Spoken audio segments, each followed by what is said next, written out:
রাজ্যে এই মুহূর্তে স্কুলগুলিতে শূন্যপদের সংখ্যা 781 নয়, বরং তা 55,000-এর মতো।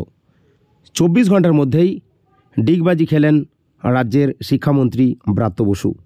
তিনি জানান যে রাজ্যের স্কুলগুলিতে উচ্চ মাধ্যমিক স্তরে 5,500, মাধ্যমিকে 11,000-এরও বেশি শূন্যপদ রয়েছে, উচ্চ প্রাথমিকে 14,339 এবং প্রাথমিকে 11,765টি শূন্যপদ রয়েছে। অর্থাৎ গতকাল তিনি যে জানিয়েছিলেন 781টি শূন্যপদ রয়েছে রাজ্য জুড়ে, আজকে তার পুরোপুরি উল্টো পথে গিয়ে ডিগবাজি খেয়ে বললেন যে শূন্যপদের সংখ্যা হবে 781 নয়, 55,000 প্রায়। ব্রাত্য বসুর এই ভোলবদল নিয়ে অবশ্য আক্রমণ করেছে রাজ্যের বিরোধীরা। আজ অর্থাৎ বুধবার বিধানসভায় সাংবাদিকদের মুখোমুখি হয়ে ব্রাত্য বসু বলেন যে রাজ্যের স্কুলগুলিতে শূন্যপদগুলিকে পূরণ করার জন্য সংশ্লিষ্ট বোর্ডগুলিকে সুপারিশ করেছে রাজ্য সরকার।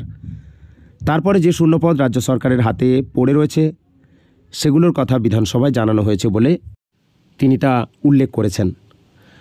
অন্যদিকে গতকালই অর্থাৎ মঙ্গলবারই শিক্ষামন্ত্রী ব্রাত্য বসু অবশ্য রাজ্যের বিভিন্ন স্কুলগুলিতে শূন্যপদের মোট সংখ্যা 781 বলেছিলেন। আজ পুরোপুরি এই ভোলবদল নিয়ে তাই আক্রমণ করেছেন বিরোধী দলের নেতারা। শিক্ষামন্ত্রী প্রাথমিকের হিসেবে গোলমাল করে ফেলেছেন। আসলে তথ্য গোপন করতে করতে আর মিথ্যে তথ্য দিতে দিতে এই সরকারের মাথার আর ঠিক নেই।